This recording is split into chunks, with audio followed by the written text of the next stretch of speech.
Varlė. Paskutinė šioje planetoje. Jums tikriausiai sunku patikėti, tačiau kadaise šių sutvėrimų knibždėjo pilnos balos, kūdros, šlapionės. Senolių ruoponimis vadinti sutvėrimai šioje planetoje įsikūrė gerokai anksčiau žmogų. Tačiau nepaisydami savo pirmakurių teisių, jie nuolankiai išsiteko greta mūsų protėvių. Kas nutiko? Apakintas godumo, žmogus ėmė manyti, kad šių sutvėrimų namai jo aruodas ir įsigeidė kiekvienoje žemės pėdoje pasėti grūdą. Stop! Šiandien mūsų balos dar knibžda gyvybės. Nualintos melioracijos, intensyvaus žemės ūkio, tačiau mūsų balos dar gyvos. Tu ir aš dar galime jas išsaugoti. Varliagyviai mūsų planetoje atsirado labai seniai, kai dėl ilgalaikių sausrų žuvims teko retsykiais pakeliauti sausumą. Tos, kurios užsiaugino papildomą plautį, kad galėtų kvėpuoti atmosferos oru ir gebėjo pelekais nušliaužti iki artimiausio vandens, išliko ir ilgainiui tapo mūsų varliagyvių protėviais. Lietuvoje galime sutikti 13 iš 4000 pasaulyje gyvenančių varliagyvių rūšių, tačiau ir šių 13 gerai nepažįstame. Retas skiriame daugiau nei 2 varliagyvių kategorijas – varles ir rupūžes. O vieninteliai Lietuvoje gyvenantys uodeguotieji varliagyviai, skiauterėtieji ir paprastieji tritonai mums apskritai labiau panašūs į pasakų drakonus nei į savo pusseseres varles.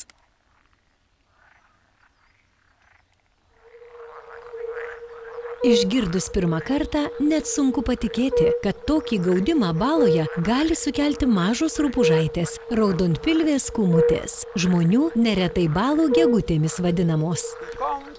Kom visose, koncertas, gražumėlis, viskas gyvybė.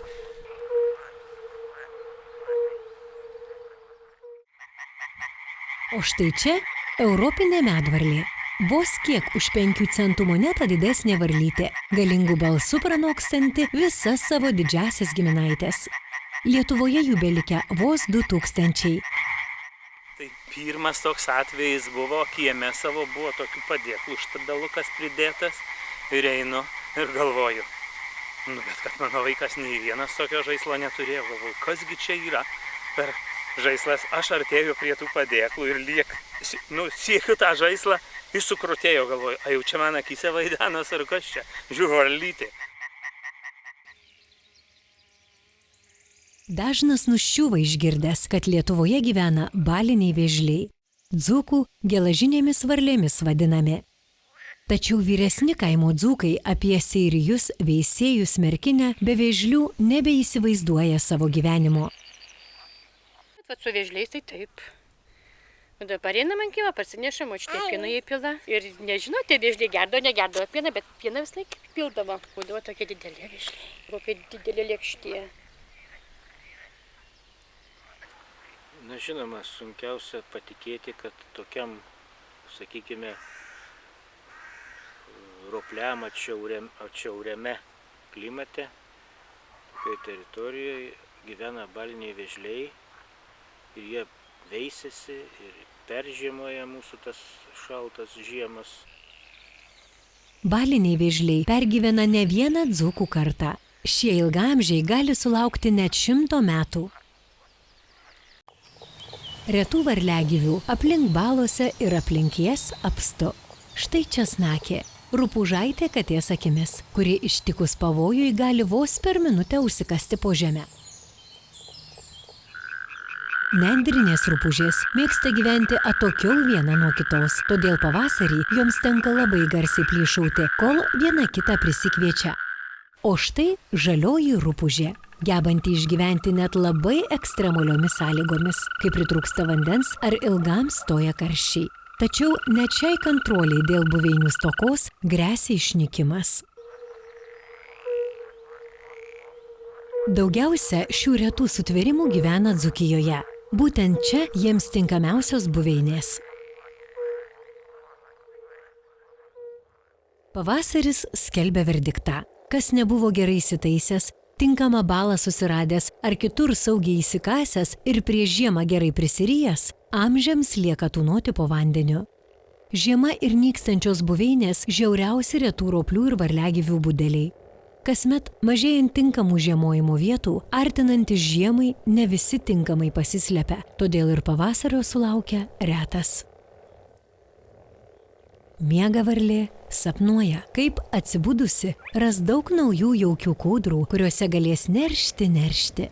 Atsibunda, ogi iš tikrųjų, kūdrų kūdrelių, balų balelių, gali šokuoti ramiai ir šen ir ten nebijodama, juk prireikus visad galės spėriai vandenin murktelti. Kaip varlės sapnas virto tikrovę ir ropliams bei varliagyviams buvo sukurti nauji namai, sužinosite kartu apsukę kūdros metų ratą. O dabar ropuonys jau bunda.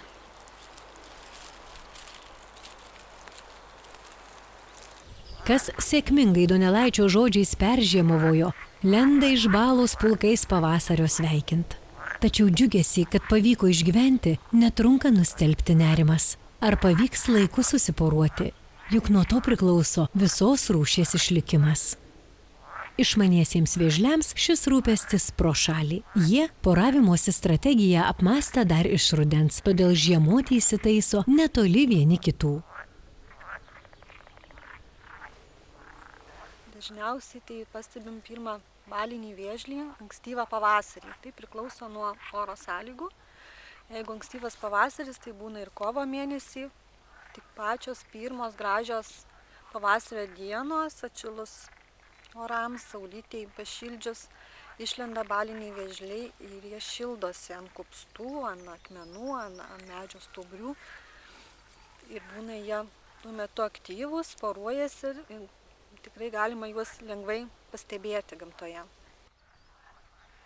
Kada pavasarėja, saulės šviesos daugėja, ledas darosi skaidresnis, patirpsta, vietom jau atsiranda laisvi tarpai nuo ledo vandens ir saulė patenka į vandenį. Ir kažkas iš kitoj šviesoj šito vėžlio smegenyse įjungia tą varikliuką.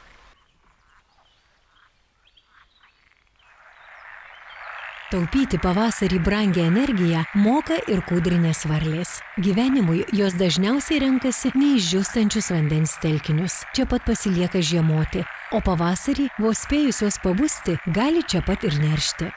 Visiems kitiems varliagyviams tenka išgyventi daug pavojų ir susidurti su daug kliūčių, kol nukeliauja į neršimo vietas. Štai pievinė varlė. Tik pabudusi iš žiemos miego, vos išlindusi iš žiemavietės. Matote, kokia sulysusi, vien kaulai ir oda. Ji žiemojo upės dugne, o dabar, sukaupusi paskutinės jėgas, traukia į šiltesnę, neršti tinkamą kūdrą. Retkarčiai stabteli, suklūsta, kurioje pusėje triukšmauja jos giminaitės ir keliauja toliau.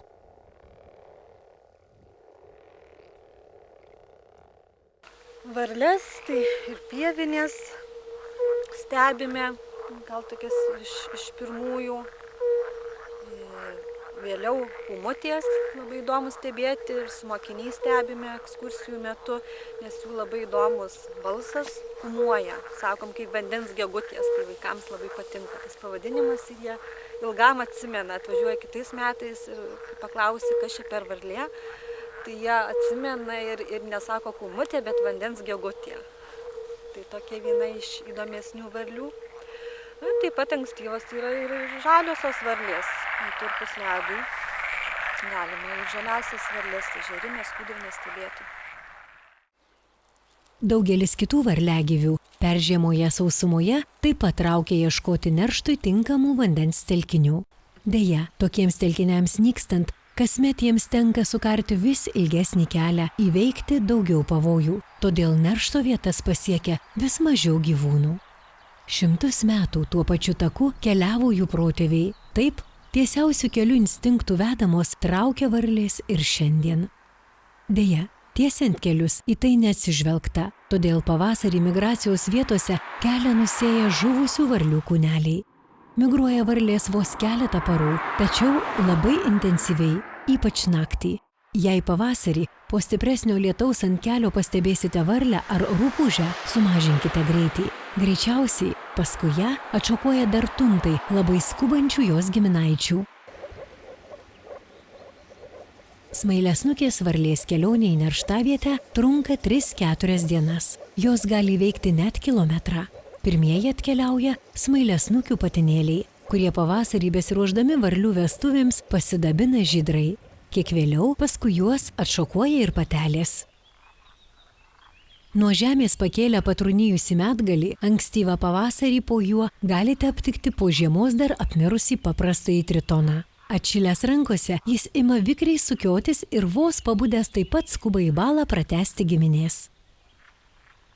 Aplink sukiojasi ir vikrusis driežas, skuba surasti įšilusį akmenį, kad galėtų įkrauti savo baterijas po jėgas išsiurbusios žiemos.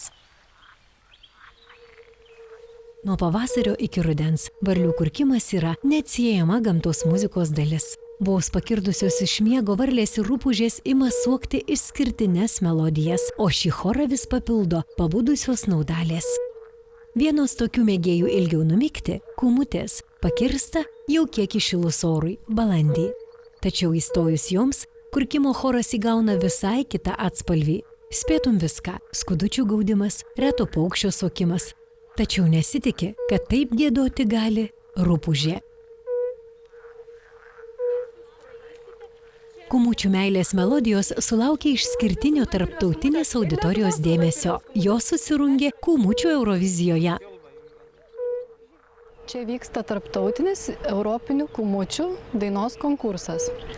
Šiame konkurse varžosi Švedijos raudonpilvės kūmutės, Vokietijos tos pačios rūšies rupūžės, Danijos ta pati rūšis, Latvijos bei Lietuvos raudonpilvių kūmučių chorai.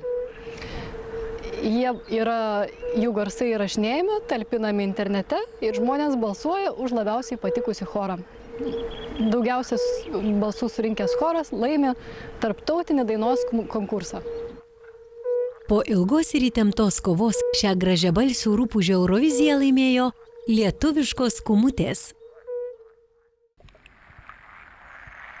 Iš visų pašalių į balas pavasarį suskuba ropliai ir varliagyviai. Kas čia pat po žiemos pakirdęs, kas iš tolimo žiemavietės atšokavęs. Vieni ryškiaspalviais apdarais pasidabinę, kiti ilgesingas meilės dainas traukia, tretiems viskas kartu pavyksta. Skiauterėtieji tritonai savo talentų pranoksta visus.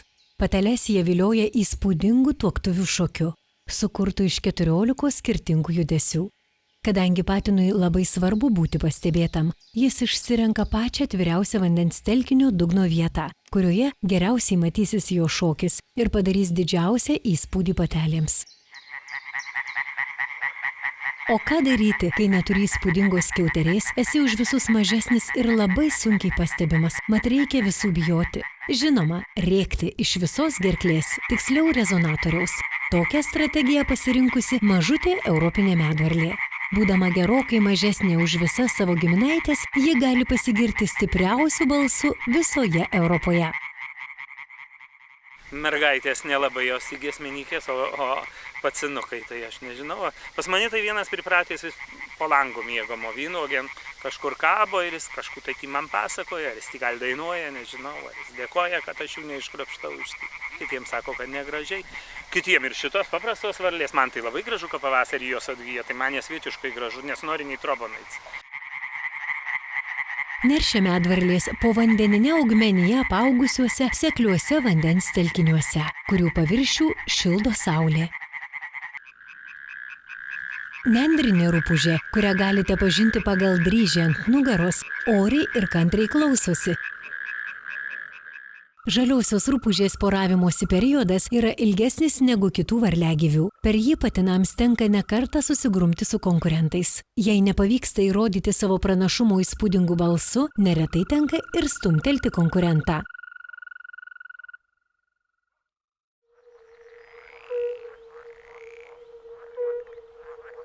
O visai įspūdingos riterių kovos užverda tarp raudonpilvių kūmučių patinų.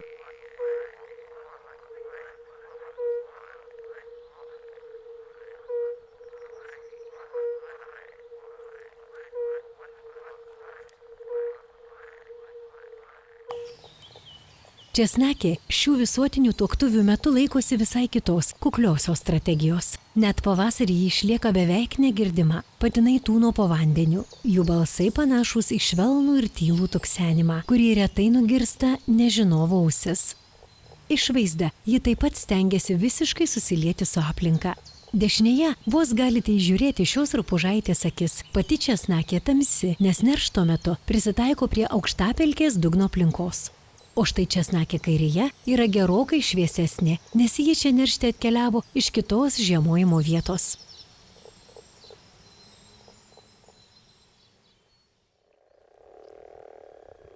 Galiausiai, išsiaiškinę pranašumą, varliagyviai susiranda poras.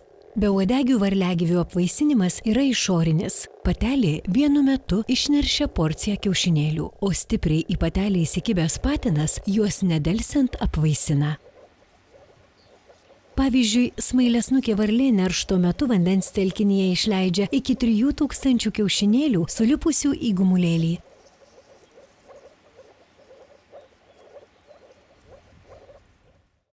Kad galėtų sėkmingai susiporuoti ir sulaukti palikuonių, labai svarbu, kad pakaktų tinkamų veisimosi vietų. Varliagyviams tinkamiausios veisimosi vietos yra seklūs, švarūs, greitai šylantys vandens telkiniai, kuriuose yra geros sąlygos vystytis ir augti buožgalviams.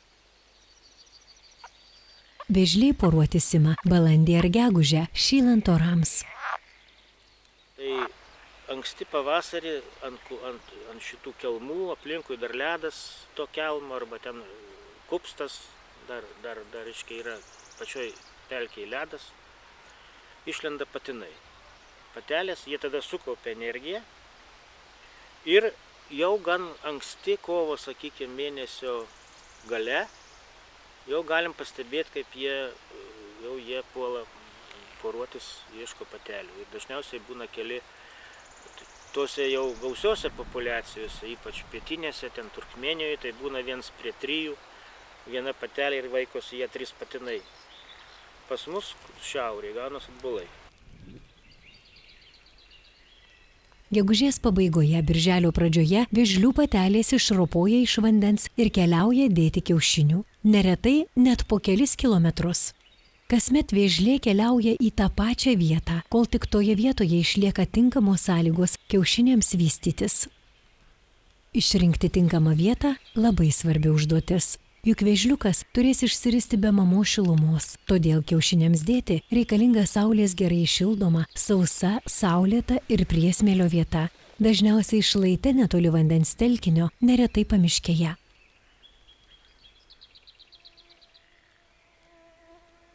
O pats dėjimo procesas tai irgi sudėtingas, nes jai reikia sugebėti tokioj gan mūsų sąlygom akmenuotoj ir arba ten labai jau velėna dirvoj, iškasti ąsotėlio formos duobutę ir sudėti ten nuo 6, kiek aš atsimenu, būdavo pastebėjimų iki 20 kiaušinių.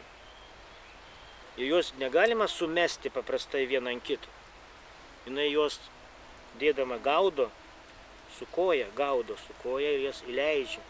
Įleidžia atsargiai į duobutę, įda pažarsto, taip švelniai su nagučiais pažarsto, kad jie išsiskirstytų gražiai. O užkasimo procesas tai ten iš vis yra meno kūrinys. Sudėjusi kiaušinius, patelė grįžta į vandenį, kur praleidžia visą vasarą. Saulė glostė šią pamiškę ir šiame žemės lopinėlyje vėžlės dėtyje odiniuose kiaušiniuose per vasarą vystysis vėžliukai. Ar kiaušiniai netaps užkandžiu lengvo grobio ieškantiems plėšrūnams, ar jiems pakaks saulės šilumos? Vėžliukų viltį išgyventi sustiprina Dzūkijos saugomų teritorijų darbuotojai. Kiekvieną pavasarį kantriai budintys prie kiaušinius dedančių vėžlių. Būna mūsų ir toks parko darbuotojų pagrindinis darbas, tas kiaušinių dėtis apsaugoti.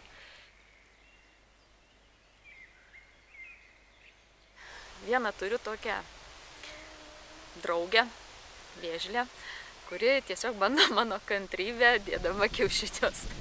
Jinai 3 metus iš eilės daro tokią, gal čia jos yra dar dar jauna ir dar vienas variantas, kad jinai galbūt dar jauna ir jinai dar nesugeba to padaryti iki galo, išsikasa duobutę, dėti kiaušiniam ir palieka. Na, o aš irgi galvoju, reikia pasėdėti, pažiūrėti, kaip jinai tą duobutę vėlgi tais kiaušinukai sudės. Bet ne, jinai iškasa, palieka ir vėl toliau iškeliauja. Ir po kokios savaitės vėl tą padaro. Na ir šitokis žaidimas būna, bet kažkaip tai dar pirmus metus nepasisekė man uždengti tos dėties jos sudėtą, nes kadangi jinai tokį išposą iškrėtėjo, aš dar nežinojau, kad jinai taip gali daryti. Nu, dabar jau susidraugavom, susibičiuliavom ir jau žinau, kad po savaitės jinai vis tiek sudės tos kiaušinėlius ir uždengsiu, saugosiu tą dėtį. Dešimtmečiais vėžlės tose pačiose vietose deda kiaušinius. Tačiau pasikeitus vietovės sąlygoms, pavertus plotą intensyviai dirbamais laukais, apsodinus mišku ar apleidus plotus, vėžlė neberanda tų pačių vietų. Todėl sudeda kiaušinius ten, kur tik randa šiltą dirvožemį, neretai ant žvyrkelių ar dirbamų laukų. Tokiose vietose sudėtiems kiaušiniams išlikti ir iš jų išsiristi vėžliukams labai maža vilties. Iš tokių vietų surinkti vėžlių kiaušiniai buvo perduodami išperinti zoologijos sode. Šie besiritantys vėžliukai savo gimtosiose vietose būtų buvę sunaikinti. Lūkštas aižė.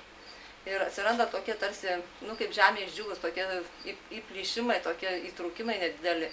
Ir tuomet vėžliukas mažytis iš vidaus pasidaro langelį, vadinamą mažytę skylutę iš vidaus. Jisai turi ant snapuko vadinamo to dantuką tokį. Ir tas dantukas labai aštrus yra. Su juo jisai tiesiog pragremžia iš vidaus lūkštą. Ir tuomet tas langelis atsiranda. Ir per langelį, aišku, jis jau gali gauti oro papildomai, deguonies ir kurį laiką ten išbūti. Paprastai, normaliai, jeigu ritasi vėžliukas, tai užtrunka nuo paros iki pusantros paros, maždaug iki 36 valandų. Vos didesnis vėžliukas būna už 2 centus, bet mažesnis už 5. Iš tiesų mes per 3 metų gavome į zoologijos sodą 173 kiaušinius. Išinkubavom, išsirito 145 vėžliukai. Iš jų išaugo iki šių metų, iki šio laiko 128. Dalis iš tų, kurie nesirito, tai dalis buvo jų nepaisintų, nes gamtoje gana didelis procentas, apie 15 beveik procentų būna nepaisintų kiaušinių. Išleidom šiais metais 101. Kaip yra 101 dalmatinas, tai mes turim 101 vėžliuką. Iš tiesų ir 27 liko dar metams iki kitos vasaros pradžios. Jeigu papuls geri orai, tai gal birželio mėnesį bus galima išleisti atgal į gamtą. Kai prasidėjo šitas projektas, tai buvo tokios prognozės, kad greičiausiai jų išgyvens 15–10 procentų gamtoje. Dabar sulig kiekvienais metais tos mūsų prognozės mums patiems atrodo vis geresnės ir dabar lyg tai tikimės, kad jau išgyvens gal ir 50 procentų sugebės išgyventi, nes gana stiprus instinktai yra, nėra jie tokie nutolę nuo gamtos, vis tik tai, kas yra užkoduota jų genuose, puikiai funkcionuoja net ir praėjus tą nelaisvės laikotarpį, tą gimimą nelaisvėje. Pagaliau, net 100 neatpažįstamai ūgtelėjusių balinių vėžlių jauniklių paleidžiami atgal į gimtąsias vietas pas savo giminaičius. Nors pats pavojingiausias metas jau praeityje, laukinė gamta dar ne kartą tikrins vėžliukų ryžtą gyventi. Ir vėžliukams jau norisi į laisvę ir kalbos dabar ne pats įdomiausias dalykas. Todėl aš norėčiau paprašyti, kad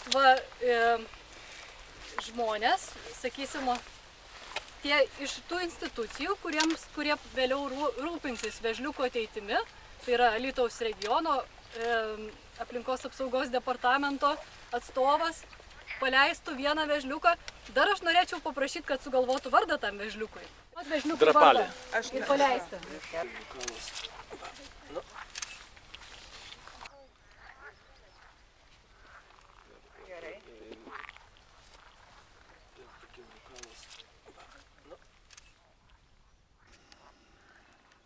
Gamtoje vėžliukų ritimasis kur kas pavojingesnis.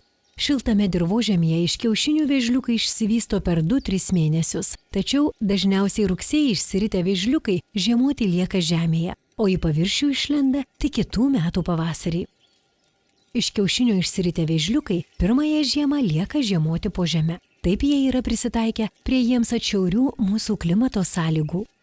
Tačiau keičiantis klimatui, sniego danga neišsilaiko per visą žiemą, o sniegui ištirpus ir esant dideliai drėgmei, staiga vėl atšąla, vėžliukai žūsta. Įsirita apie rugsėjo mėnesį, tačiau Lietuvoje, kadangi žiemos yra gana šaltos, tai vėžliukai peržiemoja žemėje per visą žiemą ir tik taip atšilus orams pavasarį, dažniausiai tai būna apie balandžio vidurį, kai vėžliukai ritasi iš žemės į paviršių. Vėžliukai labai įdomu, kai išlenda iš dėties, iš duobutės. Kaip tu jį besuktum, į kurią pusę, jis vis tiek atsisuka į vandens telkinį ir žygiuoja drąsiai, kaip žinodamas, kur tas vandens telkinys. Jis į mišką tikrai neis ar kažkur į kitą pusę. Visada bandėm apsukti, taip įdomiai, vikriai apsisuka ir grįžta, vis tiek stengiasi pasiekti tą vandens telkinį, nori vėžliukai gyventi vandenyje. Būna iš karto vikrus, bet kadangi yra labai mažiukai, jiem kiekviena duobutė, kankorėžis, spyglys yra didelė kliūtis. Jeigu jie kris į duobutę, apsivers, tai jiem tikrai tas atstumas 20 metrų yra gan sunkus ir pavojingas. Laiko atžvilgiu 20 metrų, bijau taip tiksliai pasakyti, bet apie dieną gali ir užtrukti. Tai per tą laiką tikrai gali daug kas juos pastebėti ir sunaikinti. Ypač skruzdės jos labai greitai miške, kadangi miškingos vietovės, skruzdžių daug, jos iš karto labai greitai ateini, randyti visas kamuoliukas skruzdėlių, tai vidury būna jau vėžliukas. Klaidi ir pavojinga pirmoji vėžliukų kelionė. Neretai net jau pasiekusius vandens telkinius vėžliukus sumedžioja pilkieji garniai ar baltieji gandrai. Praeis dar keletas metų, kol šie mažyliai ūgtels ir sutvirtės, iškovodami savo pozicijas kūdroje. Ar baliniai vėžliai išliks, labai priklauso nuo to, kiek jauniklių išgyvens. Tik išgyvenę apie 7 metus vėžliukai subręsta ir gali sėkmingai pratęsti savo vėžlių giminę.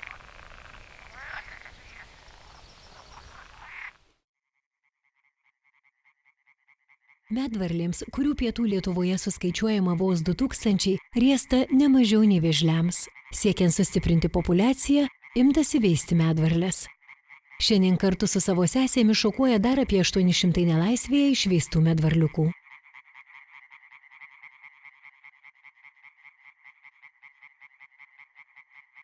Buvo surinkti kiaušinėliai. Per savaitę laiko, skaityt, jau buožgalviai pradėjo ristis. Kada buožgalviai paaugo, maždaug be uodegėlės, vien tik kūnelis buvo centimetro dydžio, tada jau juos po 100 išleisdavom į tokias dėžes. Žiūrėjom irgi tikrint. Kas dieną būdavo, kas 3 dienas tikrindavom tas dėžes dėl to, kad reikėdavo išgaudyti įvairius lervos gal stadijoje ten būdavo, tiesiog įvairius vandens gyvūnus, kurie buožgalvius ėsdavo. Iš tų 1000 kiaušinėlių buožgalviukų pasisekė išauginti 872 medvarliukus. Tai vat pernai metais tiek natūraliai į gamtą buvo paleista medvarlių. Laisvėje įsiritusiems medvarlių buožgalviukams tikimybė išgyventi mažesnė. Jų tyko kur kas daugiau pavojų. Jų paskanauti kėsinasi plėšrūnai, vystymas ir augimą gali sulėtinti pernelyg šaltas vanduo. Kai 3 mėnesius vandenyje tūnoja buožgalviai numeta uodegėlę ir virsta vos 2 cm ilgio varlytėmis, jie pirmą kartą išlipa į sausumą. Pirma šio mažo varliuko užduotis – likti nepastebėtam. Sutikime, žmogaus akiai išties jis beveik neįžiūrimas. Šis mažas medvarliukas braunasi nelyginant beždžionėlė per džiungles, o menkiausias vėjo gūsis jį vėto ir mėto it nendrę. Tačiau dėl pirštų galuose esančių lipnių diskų jis laikosi tvirtai įsikibęs.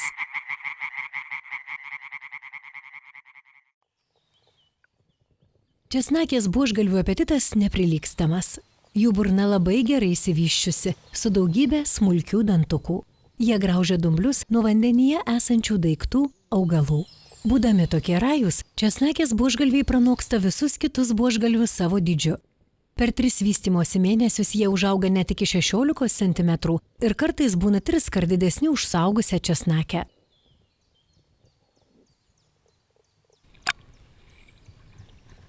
Smailiasnukių varlių buožgalviams svarbu iki karščio spėti virsti varliukais. Mat dažnai negilios balos, kuriuose veisiasi šios varlės, tojus karščiams išdžiūsta ir nespėja išsivystyti buožgalviai žūsta.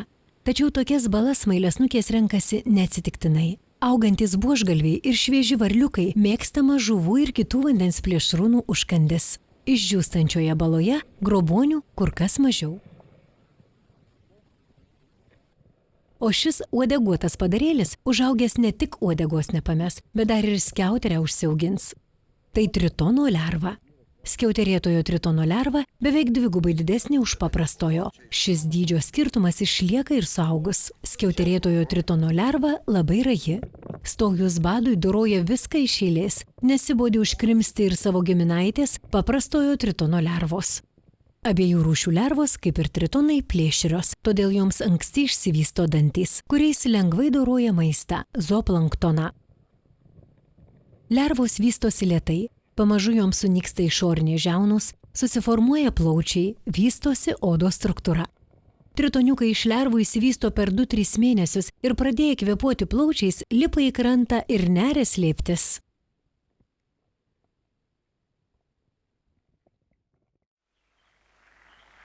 Varlės ir rupūžės sunaikina daugybę sodams ir daržams kenkiančių bestuburių gyvūnų. Pilkosios ir žaliosios rupūžės plėšo net Kolorado vabalus bulvių laukuose.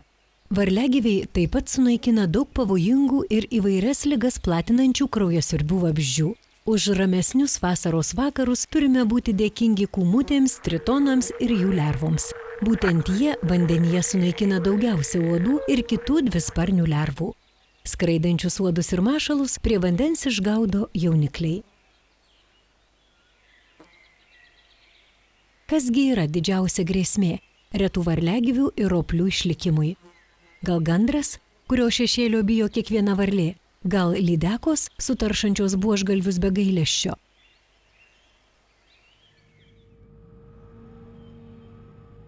Didžiausias pavojus retiems ropliams ir varliagyviams esame mes. Jų namų naikintojai.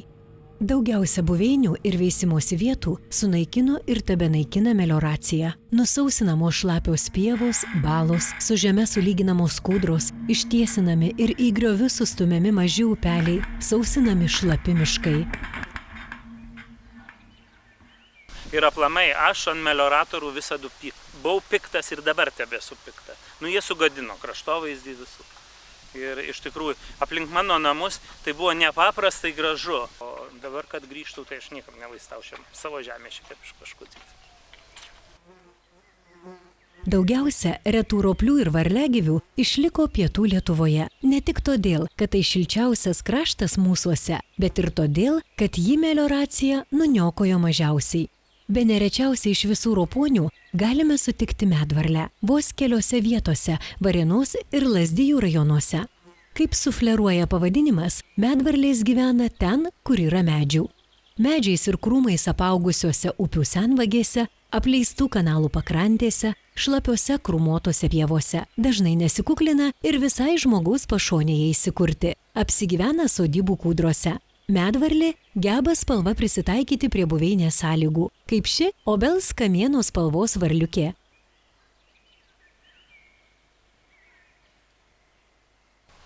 Vandens telkinių jiems reikalinga ir pakankamai išseklių, kad vanduo geriau iššiltų, nes jos tada ir ikriukus leidžia būtent į tokius vandens telkinius. Tai suirus melioracinės sistemoms, atsiradus vandens telkinėlių vidury pievų, tai joms tiesiog yra rojus. Žmogaus kaiminystę mėgsta ir česnakės. Neretai įsikuria prie gyvenviečių dirbamuose laukuose ar net daržuose. Svarbu, kad dirva būtų smėlinga, o aplink būtų veistis tinkamų balų. Nendrinės rupūžės labiau mėgsta smėlingą dirvožemį. Dažniausiai aptinkamos pajūryje, nors gyvena ir kitose Lietuvos dalyse. Iš visų Lietuvoje aptinkamų varliagyvių sausras ir karščius geriausiai ištveria žalioji rupūžė. Išvysčiusi itin gerus naktinio medžiojimo gebėjimus, naktį medžioja bestuburius augmenyje nepaugusiose vietovėse. Itin mėgsta žmogaus kaiminystę. Gyvena soduose, daržuose, parkuose, kur vandens yra bent tiek, kad gali pavilgyti savo letenėles. O štai kūmučių gaudimo ne visiems lemta klausytis. Dažniausiai ją galima sutikti pietų, rytų ir vidurio Lietuvoje. O štai šiaurinėje ar vakarinėje Lietuvoje vaikai dažniausiai užauga negirdėję kūmučių skudučių. Kūmutės renkasi seklų vandenį tarp augmenijos, patinai įsikūrė pačiam šilčiausiam sekliam vandenį, kuris jau sušildytas saulės, ir jie kviečia pateles poravimuisi, ten jie dės kiaušinius. Vėliau jie pereis į gilesnius vandens telkinius. Ir raudonpilvėm kūmutėm reikia įvairaus gylio vandens telkinių, dėl to, kad jų poreikiai yra gana sudėtingi, jiems reikia ir seklaus, ir gilesnio vandens telkinių. Seklus jiems reikalingas tais metais, kai būna daugiau vandens, gilesnis reikalingas tais metais, kai būna mažiau vandens telkiniuose, tada rūšis visais metais gali išlikti, nes jos poreikiai yra gana konkretus. Vandens turi būti gylis, na, sakysim, pusmetris, galbūt iki metro, šlaitai nuo žulnus, augmenijos kiekis taip pat atitinkamas, nes kitaip ši rūšis negali veistis ir išnyksta.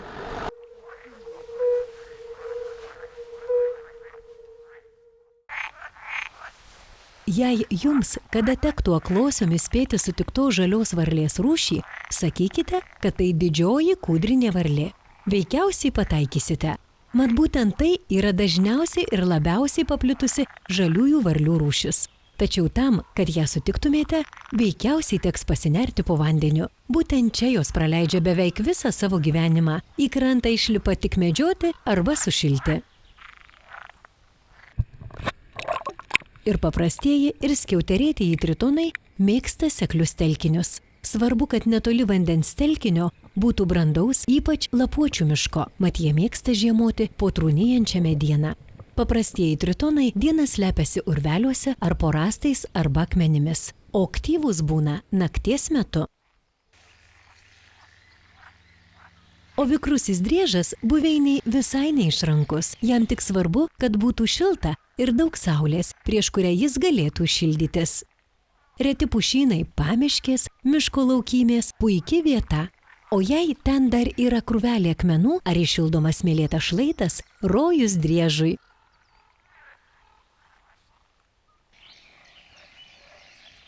Šito nepasakytum apie vėžlį. Šis ilgamžis yra labai reiklus ir opus jau vien dėl to, kad Lietuvoje yra šiaurinė jo paplitimo riba. Visi jo giminaičiai gyvena šilčiau, vos keli šimtai klajūnų yra atsibastę iki mūsų. Todėl net menkiausias gyvenimo sąlygų pokytis vėžliui gali būti pražūtingas. Iš vis į sausumą išlipa vėžliai 2 kart metus. Pirmą tai patelės išlipa, kai reikia dėti kiaušinius, ir antrą rudenį, kada jau keliauja ir patinai. Jeigu toj pelkėj ar tam užpelkėjusiame ežero daly per daug atsirado kažkokios lyties individų, tos lyties individai keliauja išplisti. Dar mokslininkai įrodė, kad jeigu jūs paleisit labai daug jauniklių į tą pačią vietą, seniai išeis. Štai jie įdomiai palieka jiem teritoriją, kad jie ten gyventų. O patys plinta, ne jaunikliai plinta, nes jie yra faktiškai pažeidžiami labai. O plinta seniai. Žodžiu, tas jų judėjimas vis kažkaip sezoniškas yra. Ir per tai jie gali užvaldyti kitas teritorijas. 29 metų duomenimis vėžliai gyveno visoje Lietuvoje. Ir pajūrį, ir šiaurės Lietuvoje, Zarasų rajone, ir prie Skuodo, o ypač daugiausia vis tik jų yra randama Lietuvos pietuose, tai Dzūkijoje. ten, kadangi labai ežerėtas kraštas, tačiau tarybiniais laikais tais buvo labai stipriai vykdoma melioracija. Ir ta melioracija faktiškai visoje kitoje Lietuvoje, kur buvo dirbamos žemės, išnaikino visas pelkutes ir kūdras, ir dėl to tie vėžliai sumažėjo ir liko tik taip pačioje pietų Lietuvoje. Praeity tai buvo pagrindinis priešas, tai biotopų naikinimas, ta problema. Tiesiog fiziškai buvo išnaikinami biotopai arba buvo tarša biotopų. Tai būdavo dažniausiai tai kiaulidžių fermų statymas, ypač kiaulių fermų prie vandens telkinių. Tai vad Zervynų draustiniai ten buvo problema su kiaulių ferma, kada buvo net išmirę kumutės masiškai, varlės.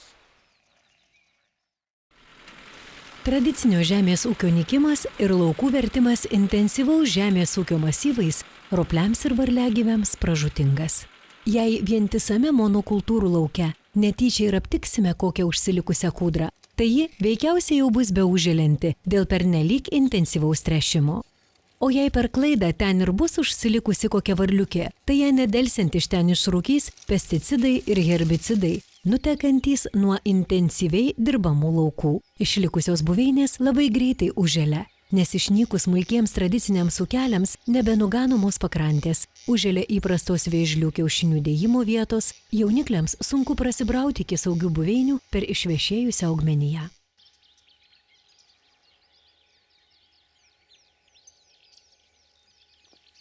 Tam buvo įsteigtas mėsinių galvijų ūkis šiose apylinkėse, tai būtent Juodabalės zoologinėme draustinyje. Buvo įsteigtas ūkis nuperkant 20 angusų veislės galvijų, tai yra mėsiniai galvijai, labai ekstensyvi veislė, tinkama šlapynių, pelkių priežiūrai, kadangi tai lengvi galvijai, neišmina žemės, minta gana tokiais augalais, kurių pieniniai galvijai neėstų, tai būtent ir švendarais, ir karklus nuskabo. Technologija padeda sutaupyti, prižiūrint tokias vietas, kuriuose ūkininkai jau nebegano. Anksčiau jie čia ganydavo, šienaudavo šitas vietas, tačiau kadangi kaimas Lietuvoje miršta, tai nebėra nei žmonių, nebėra kas užsiima palaikytų, ypač tokių netinkamų ūkininkavimo į vietų priežiūrą, tai dėl to tenka imtis tokių veiksmų. Ūkininkas Liudas iš Bagdononių kaimo Lazdijų rajone vysto stiprų augalininkystės ūkį.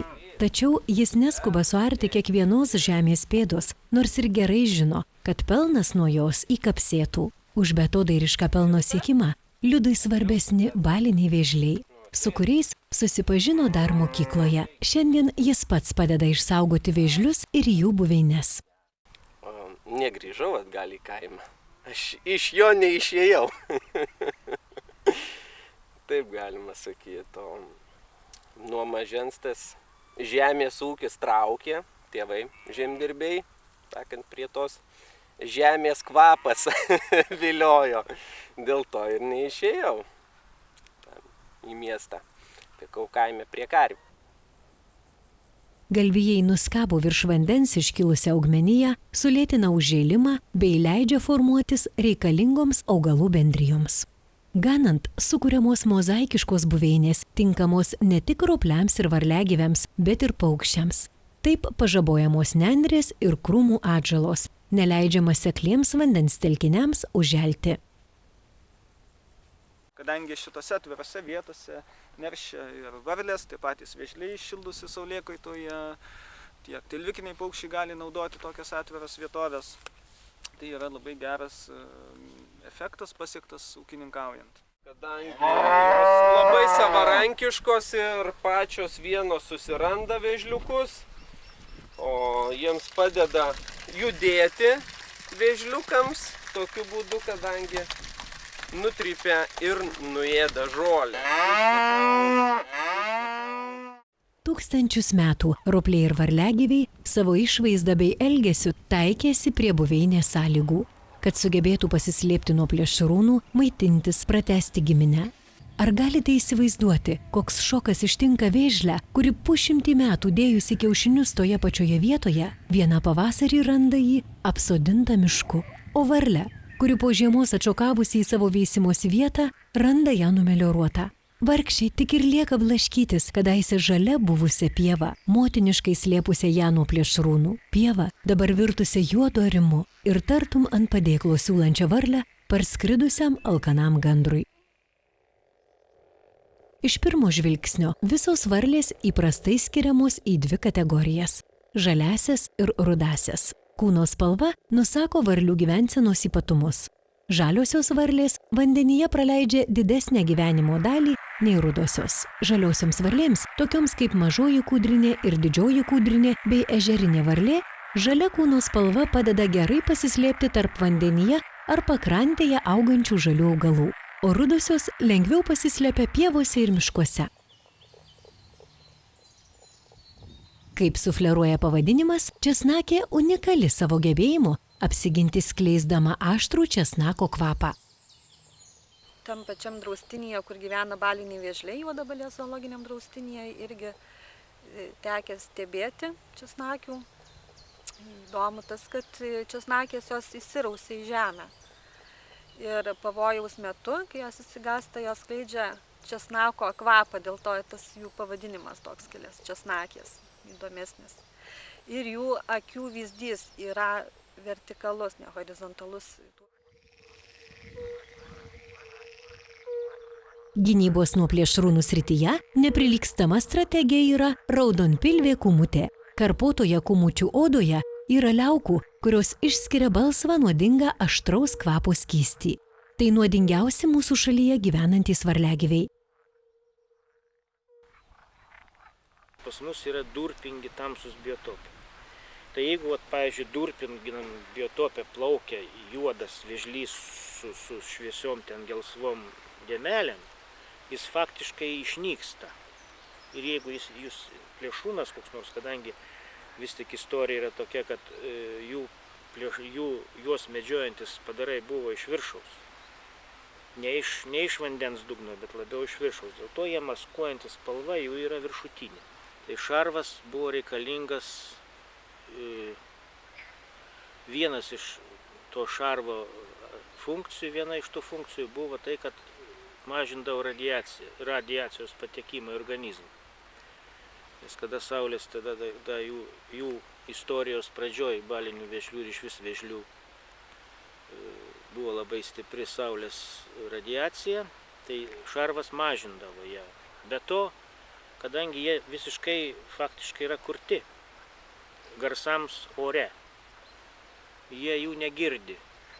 Jūs galite šūkauti kiek norit, bet jis gali jų negirdėti.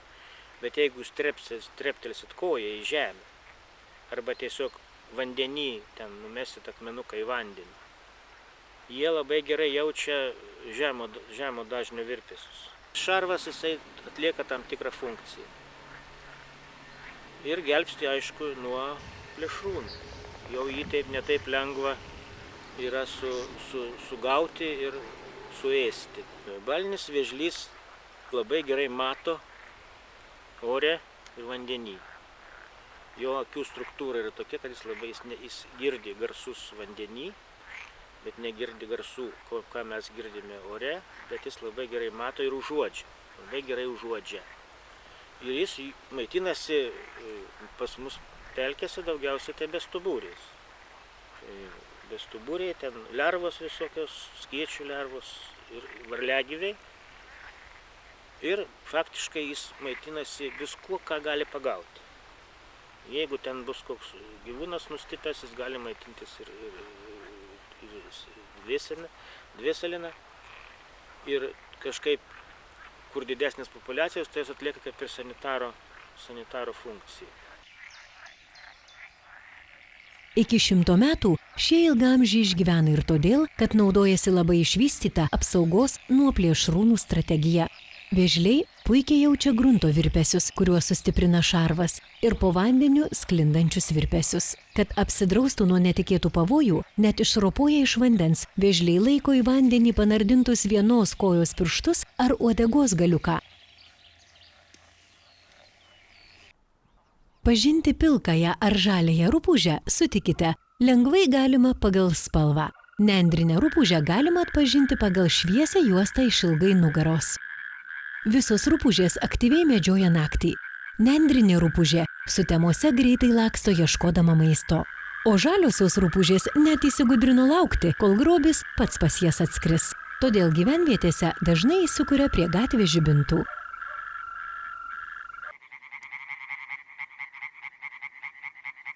Medvarlėms slėptis tamsoje nereikia, jos ir taip vos pastebimos.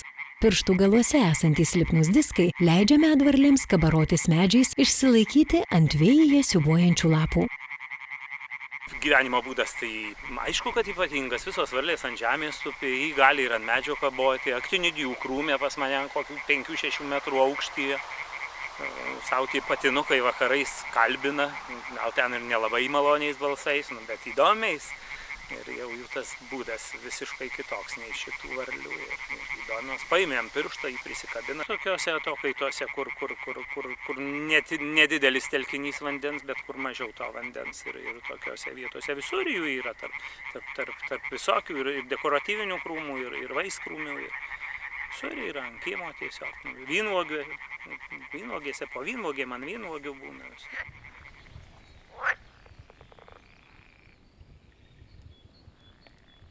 Skiauterėtųjų tritonų išlikimo strategiją galima apibūdinti trumpai.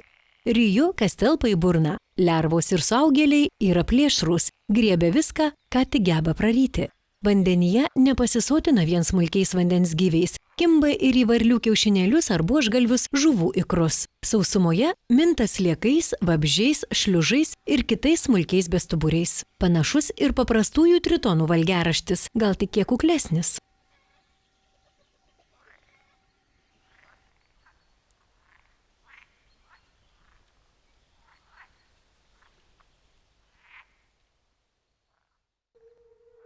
Šių gyvūnų išsaugojimas ne tik gamtosaugininkų, bet kartu mano ir tavo rūpestis. Išsaugoti galime, tik gerai žinodami jų poreikius ir suprasdami, kokia mūsų veikla gali pakenkti. Lietuvos gamtos fondas kartu su saugomų teritorijų direkcijomis ir kitais projekto partneriais išleido informacinių leidinių, skleidė informaciją vietinėje ir nacionalinėje žiniasklaidoje, organizavo pažintinius renginius.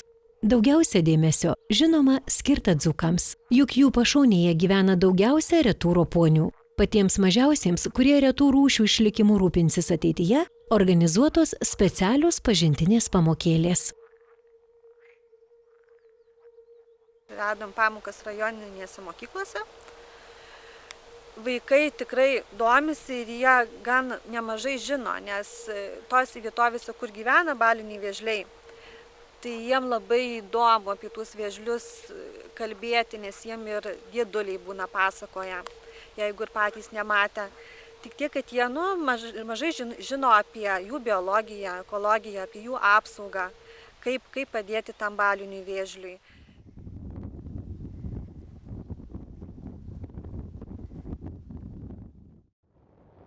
Iš visų aršiausių plėšrūnų daugiausia roplių ir varliagyvių gyvybių pareikalauja žiema.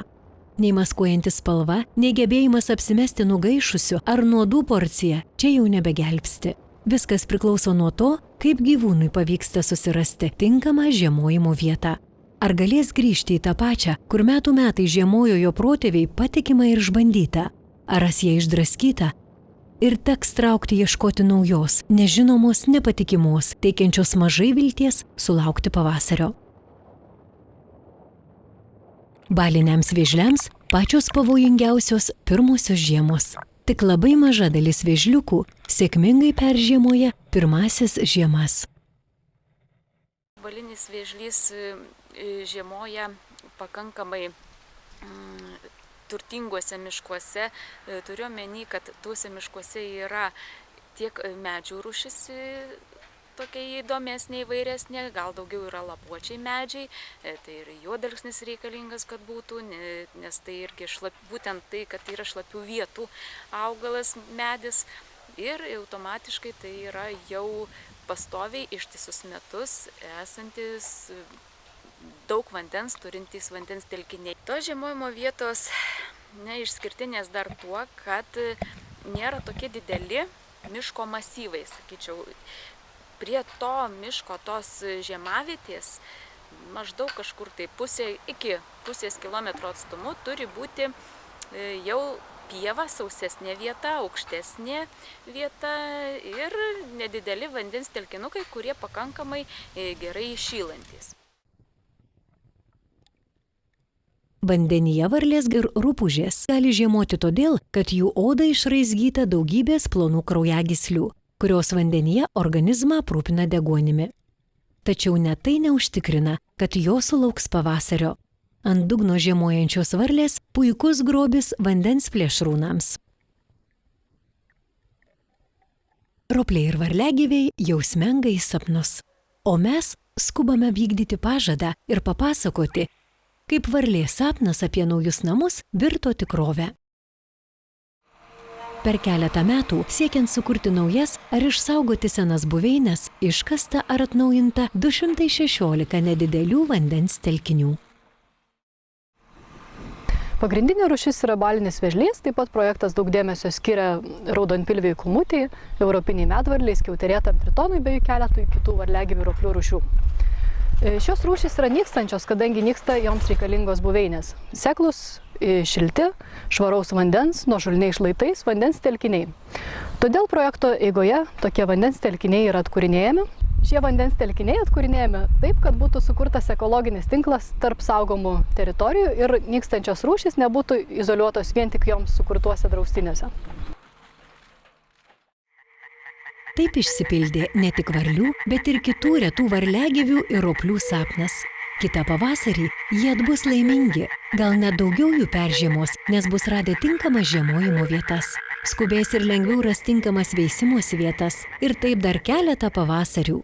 Tačiau jei mes, tu ir aš, nieko nedarysime, jei leisime kūdroms suželti, jei Dzūkijos ūkininkas skubės nusausinti kiekvieną žemės pėdą, kad įsėtų grūdą, apleis ar suars pievas ir pilną saują bers trąšas, jei pastebėję balinio vėžlio buveinę negelbėsime jos nuo virtimo mišku, ar net patys sodinsime ten mišką, siekdami pralopti, visos gamtininkų pastangos bus bevaisės ir iš sapno nepabus vis daugiau vėžlių, medvarlių, kumučių.